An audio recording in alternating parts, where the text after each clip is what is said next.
Bonjour à tous et bienvenue à un nouvel épisode du Moving Podcast, saison 2.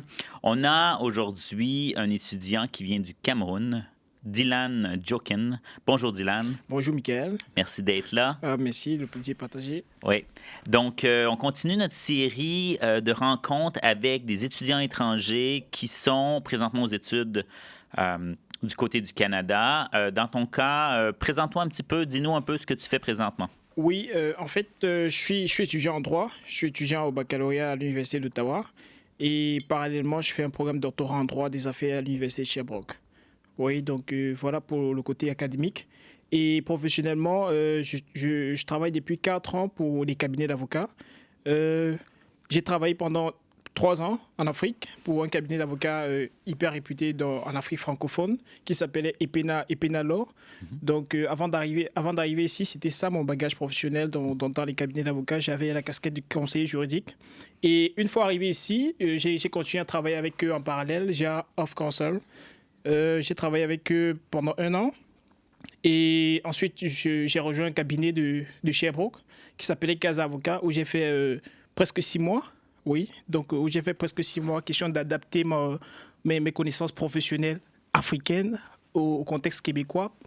Donc la chance que j'ai eue, c'est que le contexte québécois, le contexte juridique québécois, il n'est pas totalement différent du contexte juridique francophone d'Afrique, parce que du fait de l'influence, du fait de la francophonie, donc je vais dire ça comme ça, du fait de la francophonie, il y a beaucoup de similitudes, y compris dans la procédure, dans le fond du droit, etc. etc. Donc, c'était pas très compliqué, comme je pensais, d'adapter. D'accord.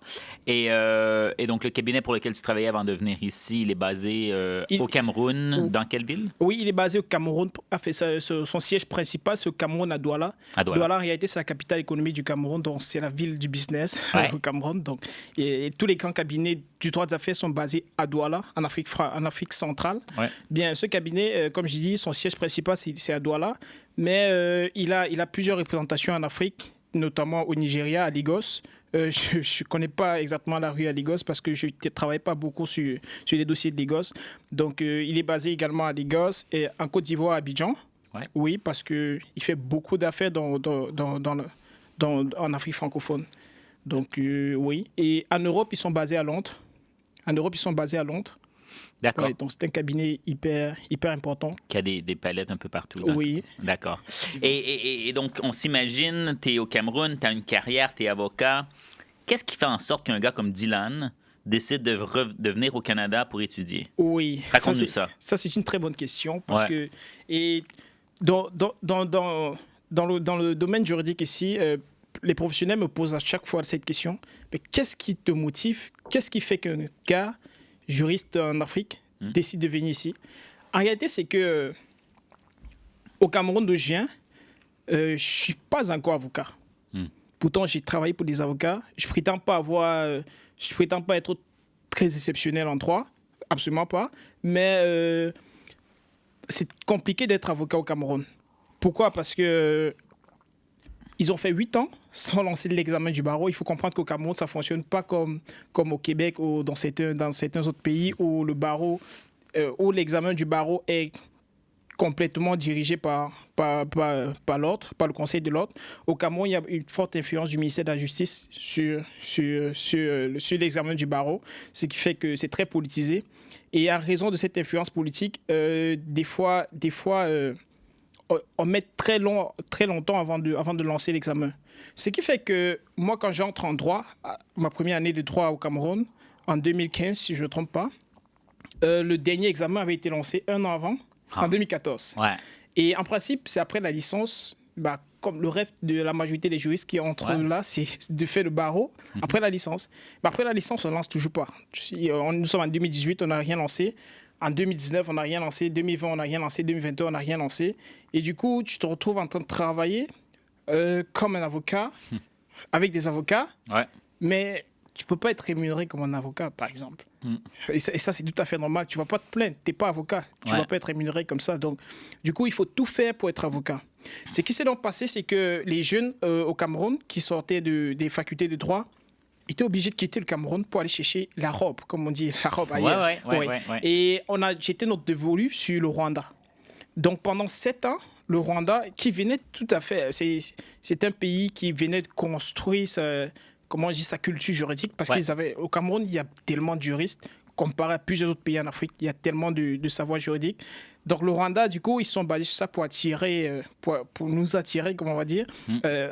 Mais les autorités politiques au Cameroun sont vite rendues compte de la supercherie, parce que quand on partait au Rwanda, on faisait 1 an simplement. On revenait, étant avocat, et puis on prêtait simplement serment, au Cameroun. Donc c'était une passerelle un peu qui était très facile.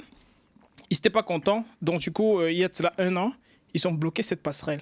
Désormais, et ouais, ils ont soulevé l'argument selon lequel il n'y a pas de lien, il y a pas de réciprocité entre le Rwanda et le Cameroun.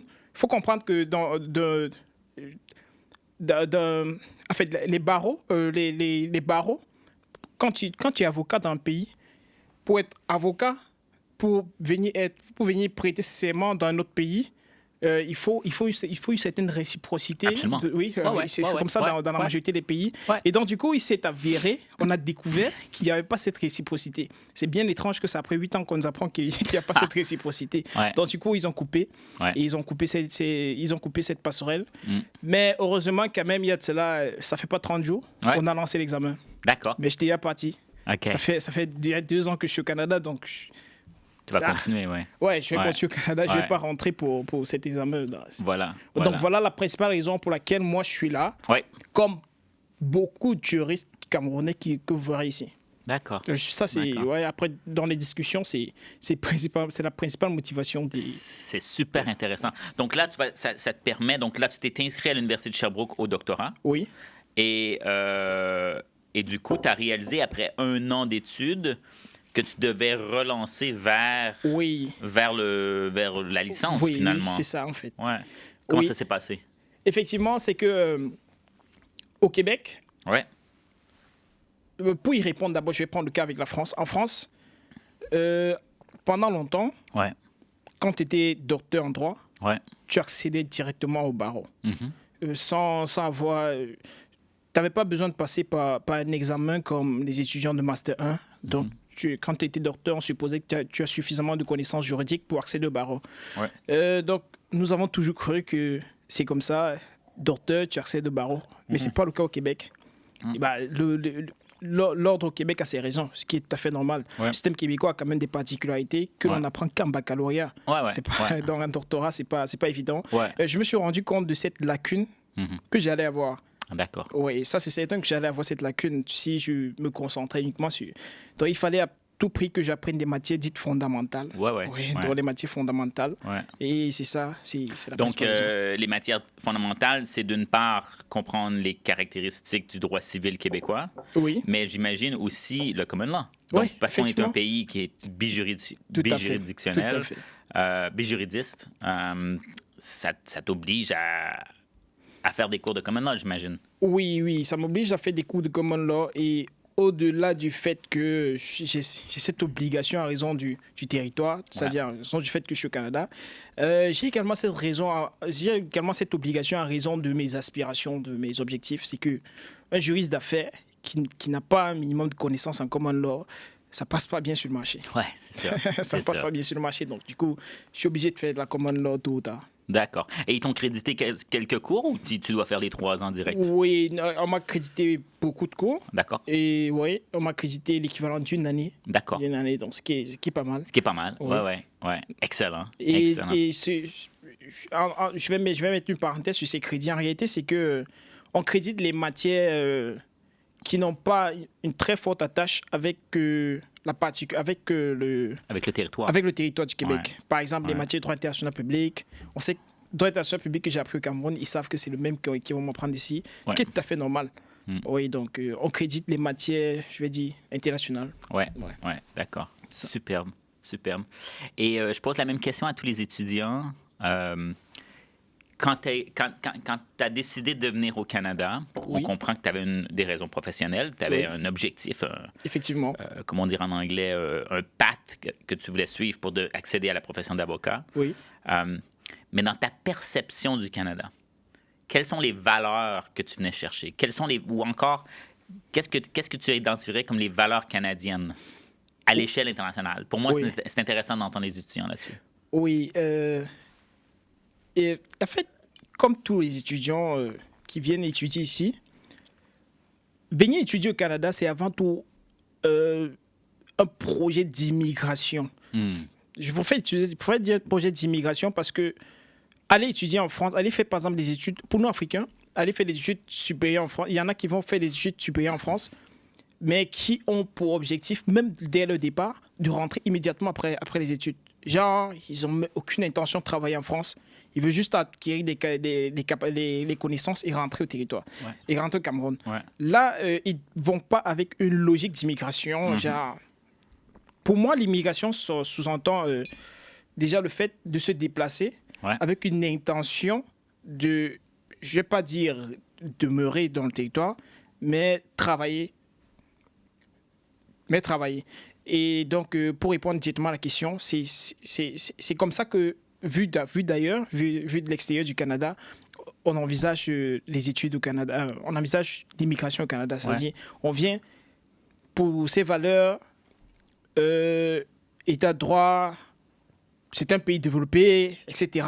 Ouais. Donc, par rapport au Cameroun, il y aurait tellement de choses à dire là-dessus, Ouais. ce qui est tout à fait normal. Ouais. Donc, on vient pour aussi profiter, on va dire. Ouais, c'est ça. Ouais. Ouais. Mais l'intention... Est-ce que ce serait une bonne façon de dire que c'est une terre d'opportunité, finalement? Oui, C'est perçu comme une terre c'est d'opportunité. perçu comme une terre de... Oui, c'est Ouais. perçu comme une terre d'opportunité en toute honnêteté. C'est perçu comme une terre d'opportunité. Pour la carrière, Pour la carrière. pour la vie, pour le mode de vie aussi? Oui, pour la carrière, pour le mode de vie. C'est vrai que pour le mode de vie... Il fait froid. il fait froid. L'hiver, c'est tellement difficile, Ouais. il faut dire la vérité. Donc, comparé à l'Afrique, honnêtement, tout immigrant ici vous dira, s'il est honnête, il vous dira la même chose. L'Afrique, c'est bien mieux. Il n'y a pas d'hiver en Afrique, donc c'est mieux. C'est Ouais. une carte postale à tout moment. Ouais. Ça, c'est clair. C'est un inconvénient. Il n'y a aucun projet sur Terre qui n'a pas d'inconvénient. Oui. Donc, c'est un inconvénient sur le côté climatique. Sur le côté personnel également, là, ça diverge. Là, les opinions divergent en fonction des personnes. Il y a des personnes qui sont très fondamentales pour l'Afrique. Ils sont très attachés à certaines valeurs fondamentales d'Afrique. Ouais. Donc, du coup... Dis-moi, ce serait quoi ces valeurs fondamentales? Oui. En réalité,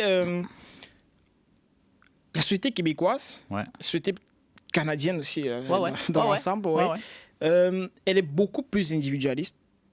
Oui, donc elle est beaucoup plus individualiste qu'en Afrique, par exemple, où c'est beaucoup plus collectif. Ouais. Oui, donc qu'en Afrique, où c'est beaucoup plus collectif. Du coup, en Afrique, vous avez la famille, par exemple, c'est très élargi en Afrique. La Ouais. notion de famille en Afrique, c'est absolument pas la même ici. Ouais. Et moi-même qui ai fait des études supérieures, c'est n'est qu'arrivé ici que j'ai compris, en fait, qu'il y avait une différence en fonction des lieux sur le concept de famille. Ouais, la famille en Afrique, ce que j'inclus dans mon cercle familial en Afrique, bah, ici, on se parlerait même pas. Ouais. Donc, pour certaines personnes, c'est très difficile De comprendre ça. de comprendre, Ouais. de l'accepter, de vivre Ouais. avec. Ouais. Oui, de faire 2 jours sans avoir une conversation, sans prendre une bière avec X. Genre, c'est très difficile pour certaines personnes. Ouais. Parce qu'en Afrique, c'est très facile. Ouais. Comme j'ai dit, ça diverge en fonction des personnes. Il y en a qui s'adaptent très facilement avec. Genre, c'est comme ça. Ouais. Oui. Ouais. Donc, c'est ça, c'est intéressant. un exemple de valeur qui diverge. diverge. Ouais. Ouais. Et tu ramènes ça au concept de collectivité versus l'individu. Individualité. Ouais. C'est ça. Et donc, ça qui est peut-être plus nord-américain comme valeur, Ça, j'imagine. c'est beaucoup plus nord-américain Ouais. comme valeur, oui. Ouais. Intéressant. Et une fois que tu vas avoir terminé tes études, là, on peut le mentionner, hein, tu fais un Oui. stage avec Frontières Immigration pendant les prochains mois. Oui. Après tes études, à quoi t'aspires? Avant d'avoir rencontré Frontières Immigration, là, qu'est-ce qui sont tes objectifs, tes buts après avoir gradué de tes études canadiennes? Oui, mon principal objectif, c'est de pratiquer au Canada. Oui, c'est pratiquer au Canada pendant le laps de temps qu'il faudra pour amasser suffisamment de moyens, que ce soit financiers, que ce soit relationnels, pour aller m'implanter professionnellement au Cameroun. Donc, D'accord. il y a toujours une logique de retour. Ah ouais, d'accord. Oui, il y a toujours une logique de retour. Peut-être c'est trop précipité, peut-être c'est très, comment on dit, prématuré. Ouais, Mais pour le moment, il y a encore cette logique de retour. Tôt Ouais. ou tard, ça pourrait être dans 15, 20 ans, qui sait. ouais, Si effectivement on a la chance ouais. de Et rester. du coup, ta famille te manque là-bas? Ouais, ça c'est certain. Ah ouais, Ça hein? c'est certain. Ça fait partie des difficultés de l'immigration. Ouais. C'est très difficile pendant les deux. Il y en a qui disent pendant 5 ans, pendant les 5 premières années. Il y en a qui disent pendant les 2 premières années. Mais genre, on arrive. C'est très difficile de combler ce vide. Le téléphone, c'est pas la même chose. Non, non, Bah, non. on a c'est beau clair. faire des appels, on a beau passer des appels vidéo avec la maman, avec les frères tous les jours, mais ça, après avoir accouché, bah, t'as l'impression d'être sur Mars. Ouais, Ouais, ouais. c'est ça. Donc, t'es loin de la T'es famille. t'es très loin. Ouais, ouais, ouais. D'accord. Et donc, t'aimerais pouvoir inviter ces gens-là à se joindre à toi? Est-ce que dans un futur, si tu arrivais à t'installer comme il faut, est-ce que d'apporter ou d'encourager les membres de ta famille à se joindre à toi, ce serait quelque chose qui te tiendra à cœur? Ou l'objectif, c'est vraiment de pouvoir réussir à bien acquérir des connaissances professionnelles et vraiment de retourner là-bas? Bon, l'objectif que j'ai donné tout à l'heure, c'est mon objectif personnel. Ouais. Bien, je viens d'une famille, j'ai des frères, j'ai des sœurs. Ouais. Donc, venir ici, si c'est... Enfin, je suis ouvert à les faire venir Ouais, parce que ouais, c'est sûr, j'ai c'est j'ai sûr. bien envie de les avoir près de moi. Ouais. Ça, c'est certain. Mais là, tout dépendra de leurs propres ambitions à eux. C'est sûr. Ouais, ça, c'est C'est certain. sûr, Il y en a qui vous diront la neige, C'est non. c'est non. C'est non. Ça, c'est certain. C'est pas... Ouais. Peut-être tu viendrais te rendre visite en été Ouais. et que moi, on passera l'été. Mais genre, je ne veux pas vivre 6 mois de neige. Donc, vous voyez, on a toujours envie de les avoir près de soi. Donc, Ouais. pour ceux qui veulent venir, on Ouais. fait tout ce qu'il faut. Ouais. On fait tout ce qu'il faut côté paperasse d'immigration pour qu'ils viennent. Donc, c'est comme ça. D'accord. Est-ce que tu as visité une ville au Canada où tu te dis, ah, ça, j'aimerais ça m'installer là? Ouais, Toronto. Ah ouais, hein? Ouais, Toronto, c'est... J'ai visité plusieurs villes. Ouais. Toronto me plaît bien. Ouais. Bon, Pourquoi maintenant- Toronto? Pourquoi Toronto? Ça m'intéresse. Oui, Ouais. Toronto, parce que, je sais pas, mais je comparais Toronto à Montréal. En Ouais. fait, donc, je dis Toronto par rapport à Montréal. Ouais, ouais, ouais. Toronto, j'ai trouvé... C'est vrai que j'étais du côté du centre-ville et du côté d'Hamilton. Ouais. J'ai trouvé... déjà, c'était pas... Je sais pas si le thème saturé ou un peu comme Montréal, etc. Mais à Toronto, j'ai trouvé...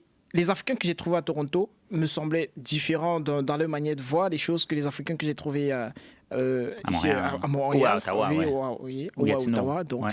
il y avait ce côté. En fait, c'est toujours par rapport aux Africains, c'est toujours par rapport à la communauté africaine Ouais. je dirais Toronto. Donc, ils ont une manière de voir les choses à Toronto qui est absolument pas la même que ceux qui sont à Montréal. Mhm. Je sais pas si c'est parce que nous sommes Québec versus Ontario. Je sais pas, c'est pour ça. Bien, donc là, c'est Toronto, c'est aussi très mouvementé. C'est aussi Ouais. très mouvementé. Ouais. Mais la ville que je trouve, jusqu'à présent, mon coup de cœur, Toronto, j'aimerais bien m'installer. Oui. Ouais. Ouais. Mais mon coup de cœur, c'est Sherbrooke. OK. OK. C'est Sherbrooke. C'est plus et- petit, Sherbrooke, un peu comme Gatineau, Oui, en fait. c'est un peu comme ouais. Gatineau. Je crois que c'est plus petit que Gatineau. Ouais, c'est plus petit Oui. que Gatineau, ouais. C'est mon coup de cœur. Pourquoi déjà, Toronto, Sherbrooke, ville verte, très calme, réseau de bus impeccable. Ça, Ouais. je le dirai toujours. À Sherbrooke, je ne vois pas l'utilité d'une voiture. d'une voiture à Sherbrooke. Donc, Ouais. Sherbrooke calme, parfait. Et les gens sont super accueillants à Sherbrooke par rapport à d'autres villes du Québec que j'ai Ouais. visitées. Hein. Oui, Ouais. Ouais. les gens sont super accueillants à Sherbrooke. Ouais. Sherbrooke, c'est incroyable. Ouais. Oui, donc c'est vrai que ça n'a pas la même taille que Toronto. Donc c'est pourquoi j'ai dit, si j'avais le choix, je m'installerais à Toronto. Ouais. Oui, Tu sais qu'il y a tout un système d'immigration francophone. Hein? Je pense que c'est méconnu un peu Oui. du côté africain, mais il y a toute une immigration francophone hors Québec. Oui, Et donc, il y a des programmes comme ça qui sont favorisés à l'extérieur du Québec pour favoriser l'attractivité des communautés francophones hors Québec. Oui. Et donc, peut-être quelque chose qu'on pourrait explorer ensemble, Explorer en fait. pendant le travail. Effectivement, c'est vrai. C'est vrai. Certaines personnes ne savent pas. En Afrique francophone, des fois, quand on pense à immigrer au Canada, on pense au Québec. Simplement. Bon, c'est vrai que pour un francophone, moi, je conseille d'envisager d'abord le Québec. Oui, évidemment. C'est plus facile. C'est plus facile. Voilà, vous avez compris, c'est plus facile. Mais quand vous êtes dans le domaine d'immigration, vous vous rendez compte que oui, il y a beaucoup de programmes très attractifs pour les francophones au Québec, que ce soit en Ontario, que ce soit au Nouveau-Brunswick. D'ailleurs, en passant au Nouveau-Brunswick, il y a une impressionnante communauté étudiante d'Afrique francophone. Ah ouais, hein? Je dis impressionnante, à tel point où vous vous sentez en Afrique. Ah ouais? Oui, au Nouveau-Brunswick, c'est ça. Ouais. Donc, à Moncton, hein, c'est ça? À Moncton, oui, à Moncton. Donc, c'est impressionnant, comme je dis. Je dis, waouh, où suis-je? Ah ouais, donc tu as visité le Nouveau-Brunswick aussi, oui, une fois, oui. C'est genre, tout le monde connaît tout le monde. Ouais. C'est intéressant, ça. Et donc, si tu...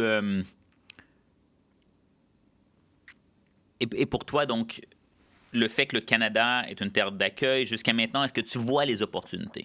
Est-ce que tu vois ces opportunités-là comme Africain, comme nouvel arrivant, les opportunités, une fois que tu es sur le territoire, est-ce que tu les vois? Oui, bien, on les voit.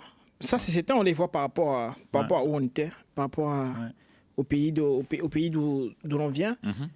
Mais est-ce qu'on les voit comme on l'envisageait? Étant en Afrique, généralement, on idéalise un peu tellement. C'est logique, c'est parce qu'on veut partir, on veut sortir, donc on idéalise un peu trop. Donc, du coup, les opportunités, quand vous arrivez, vous les voyez, mais est-ce que vous y accédez facilement? Là, c'est tout. C'est ça le défi. Là, c'est le défi. Voilà. Là, c'est le défi. Maintenant, est-ce qu'on peut y accéder? Je crois que c'est là la question. Est-ce qu'on peut y accéder? Certains vous diront, c'est tellement compliqué que c'est mieux de changer de vocation, par exemple. Genre, on vous dira, non, le droit, tu n'as pas fait quoi avec le droit au Canada? Oui, ça, c'est on le dit. Oui, genre, il faut peut-être prendre un domaine plus passe-partout. Je vais dire ça, plus passe-partout. Donc, du coup, pour certains, c'est pas facile d'accéder à certains postes, à certaines fonctions. C'est logique, je pense aux médecins, genre, c'est tellement difficile. Les juristes, c'est moins difficile que les médecins, par exemple. Donc, est-ce qu'on peut y accéder? Je répondrais oui. Avec beaucoup de travail. Ça, on peut y accéder. Parce que je ne vois pas l'employeur qui passera à côté d'une compétence certaine. Ça, c'est vrai. Exact. Fantastique. C'est une belle conversation. Merci, Dylan. Merci beaucoup, Michael. Et puis, je pense qu'on va avoir un beau futur. On va continuer de travailler ensemble. Donc, c'est un plaisir d'avoir cette conversation-là avec toi. Merci beaucoup. Le plaisir partagé, Michael. Et à très bientôt. Merci. Merci.